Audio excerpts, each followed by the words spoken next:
الحمد لله رب العالمين الصلاة والسلام على خاتم النبيين أما بعد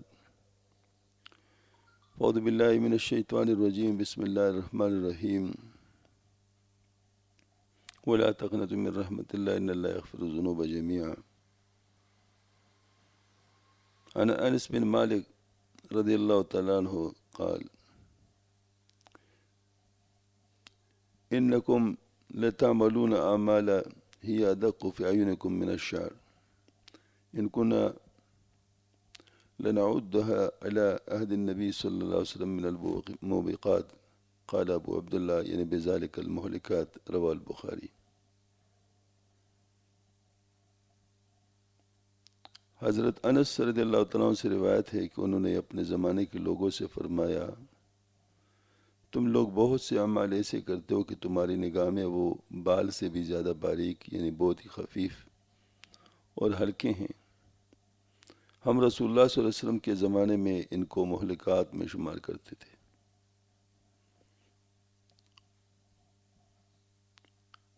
اصل میں انسان کی نظر بڑی کوتاہ ہے اور انسان بڑا خود غرض ہے اور جلد باز ہے.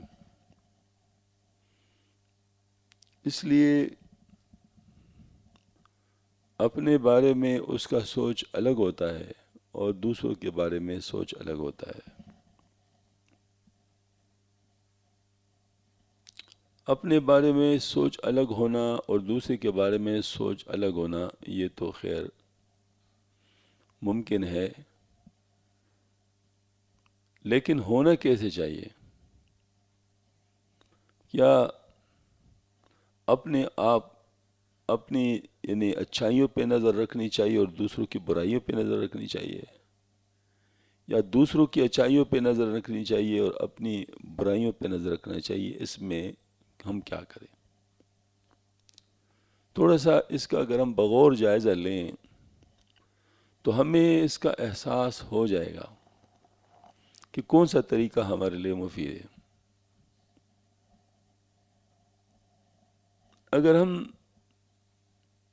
اپنی اچھائیوں پہ نظر رکھیں اور اپنی برائیوں پہ نظر نہ رکھیں تو اس کا نتیجہ یہ ہوگا کہ ہم اپنی برائیوں کو اپنے سے دور نہیں کریں گے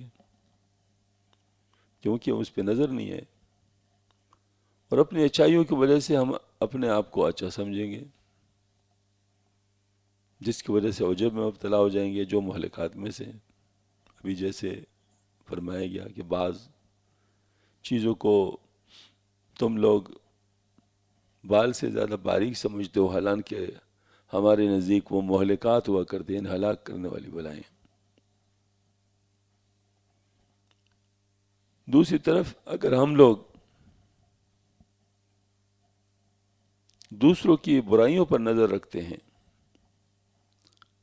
تو اس کے مقابلے میں ہم اپنے آپ کو اچھا سمجھنے لگیں گے، وہ ہماری نظروں میں حقیر ہو جائیں گے.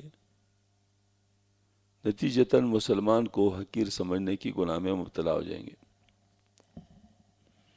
اس وجہ سے فطری طور پر جو مناسب اور صحیح راستہ ہے وہ یہ ہے کہ ہم اپنی برائیوں پہ نظر رکھیں اور دوسروں کی اچھائیوں پہ نظر رکھیں.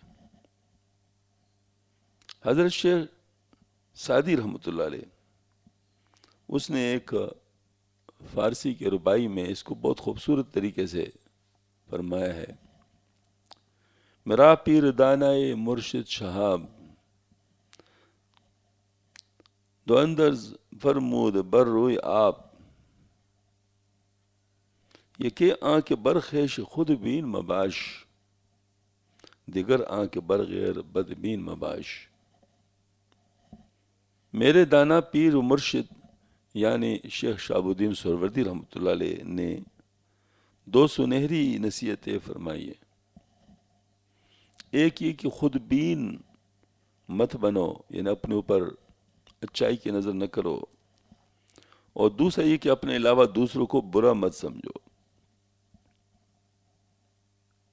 اس وجہ سے یہ گویا کہ ہمارے لیے زرین اصول ہو گیا کہ میں جو کچھ بھی ہوں خطا کا پتلا ہوں اور مجھ سے خطا ہو سکتا ہے، اور جو چیزیں میری خطائیں ہیں وہ میرے سامنے ہو۔ ایک دفعہ حضرت تانوی رحمۃ اللہ علیہ، ان کے ایک مرید نے، جیسے کہ حضرت کا طریقہ تھا، لیٹر بکس میں لوگ اپنے احوال ڈالتے تھے، اور حضرت اس کو نکال کر لوگوں کے سامنے ظہر کی مجلس کے بعد لوگوں کے سامنے اس کو پڑھ کے سنا دیتے بغیر نام کے، اور جواب دے دیتے تھے۔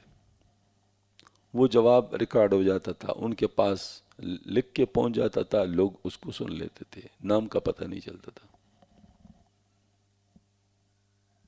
تو حضرت کے پاس ایک خط آیا جس میں لکھا تھا کہ حضرت آپ نے فرمایا تھا کہ میں اپنے عیوب لکھوں اور آپ کو بھیجوں۔ میں نے بہت غور کیا، بہت غور کیا، لیکن مجھے اپنے عیوب کا پتہ نہیں چلا، اب میں کیا لکھوں؟ حضرت نے جب یہ سنا تو اس شخص کو جو موجود تھے ادھر، کیونکہ ادھر ہی لیٹر بکس میں ڈالا تھا،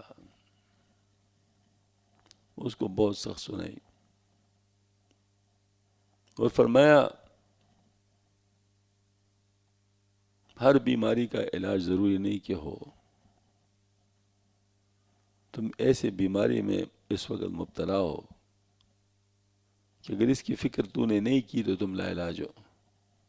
میں لا علاج بیماریوں کا علاج نہیں کرتا، آپ گھر جا سکتے۔ اگر آپ کو اپنی بیماریوں کا پتہ نہیں تو میں کیا آپ کی بیماریوں کے پیچھے پیچھے پھروں گا کہ معلوم کروں گا اس کے اندر کیا کیا بیماری ہے؟ یہ تو میرے لیے ممکن نہیں کہ میں تیری بیماریاں خود معلوم کروں۔ جا تو اپنے گھر چلے جا، اور جب تک تجھے اپنی بیماریوں کا پتہ نہ چلے اس وقت تک یہاں نہ آیا، اور وہ بھی بہت زیادہ بیماریوں کا، ایک دو کا رہے، نہ مجھے خط لکھنا۔ اور پھر فرمایا کم بخت، ذرا یہ تو سوچا ہوتا کہ میزان کے ترازو کڑی ہے اور اللہ پاک تیرے اعمال کو دیکھ رہے ہیں، کیا کوئی ایسا عمل تیرا ہے جو اللہ کے سامنے پیش کر سکتے ہو؟ اور اس کو رخصت کر دیا۔ تقریباً مہینے کے بعد اس کا خط آیا، اور خط میں لکھا تھا کہ حضرت آپ کا دیا ہوا مراقبہ میں نے کر لیا، اور میں نے سوچا کہ اللہ پاک کے سامنے ہمارے اعمال پیش کیے جا رہے، تو مجھے اپنا کوئی عمل ایسا نظر نہیں آ رہا تھا کہ میں اللہ کے سامنے پیش کر سکوں، اور اب تو مجھے ہر چیز کے اندر یعنی عیوب ہی عیوب نظر آتے ہیں، اور اپنے عیوب پر بڑی سی بڑی قسم کھا سکتا ہوں۔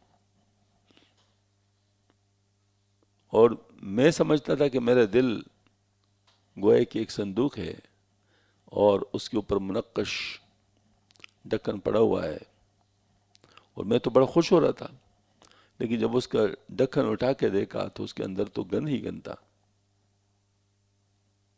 تو حضرت نے فرمایا مبارک ہو، اب آپ آ سکتے ہیں، اور یہ جو تو نے گند دیکھا ہے اپنے اندر، یہ گند بنے گا کات، اور اس سے پھل و پھول اگیں گے، اور اب تمہیں عیوب لکھنے کی اجازت ہے۔ ہاں ایک وقت میں صرف ایک عیب کا علاج ہوگا، یہ حضرت نے فرمایا۔ اب یہ ایک عملی واقعہ ہے، اس کا مطلب فکر کی کمی کی وجہ سے بعض دفعہ انسان اندھا ہو جاتا ہے۔ اب ذرا دیکھیے دنیا کی چیزوں کے بارے میں ہم چونکہ بہت فکر مند ہیں، تو ابھی جو واقعہ ہندو والا گزرا کہ لوگ اس سے نفرت کرتے کہ ان کی بیماریاں میں نہ لگ جائیں، تو ایسا ہے کوئی جو بیمار ہوتا ہے اس کی بیمار کے پاس کوئی نہیں جاتا، اگر ٹی بی کا بیمار ہے یا کوئی اور بیمار ہے جو متعدی بیماری ہو۔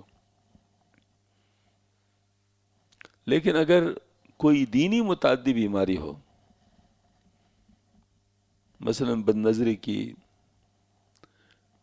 غلط بولنے کی، اور غلط کتابوں کی پڑھنے کی، انٹرنیٹ کے غلط استعمال کی، یہ بھی متعدی بیماریاں ہیں۔ اگر ایسے لوگ کے ساتھ اٹھا بیٹھا جاتا ہے یہ بیماری لگ جاتی ہے۔ اب اس میں احتیاط نہیں کی جاتی کہ ایسے لوگ کے ساتھ اٹھنا بیٹھنا نہیں ہے، کہیں ایسا نہ ہو کہ ہمیں ہی بیماری لگ جائے۔ تو فکر کی کمی کی وجہ سے انسان بعض دفعہ معلوم نہیں کر پاتا۔ اس وجہ سے ہم لوگوں کو فکر بڑھانا چاہیے، اور فکر بڑھانے کے لیے ہم لوگ کو خود سوچنا پڑے گا، اللہ جل شانہ کے کلام پر غور کرنا پڑے گا کہ اللہ پاک نے فرمایا کہ تم دنیا کی زندگی کو ترجیح دیتے ہو، حالانکہ آخرت اچھی بھی ہے اور باقی رہنے والی بھی۔ اب آخرت اچھی ہے اس کے بارے میں سوچو کہ آخرت کیسے اچھی ہے۔ آخرت کے انعامات، آخرت کی زندگی، سب سے بڑی بات یہ ہے کہ کوئی کتنا ہی بڑا نیک ہو جائے تو یہاں تو آپ صلی اللہ علیہ وسلم کی زیارت نہیں کر سکتا، خواب میں تو کر لے گا لیکن ویسے تو نہیں کر سکتا، اور اللہ جل شانہ کا دیدار نہیں کر سکتا۔ ظاہر ہے مطلب یہ کہ یہ تو ایک ابتلا ہے، لیکن وہاں پر جو اچھے لوگ ہوں گے وہ اللہ پاک کا دیدار بھی کریں گے، آپ صلی اللہ علیہ وسلم کی صحبت میں بھی رہیں گے، آپ صلی اللہ علیہ وسلم سے ملاقات بھی کریں گے، صحابہ کرام سے ملاقات کریں گے، اچھے اچھے لوگوں کے ساتھ ملاقات کریں گے۔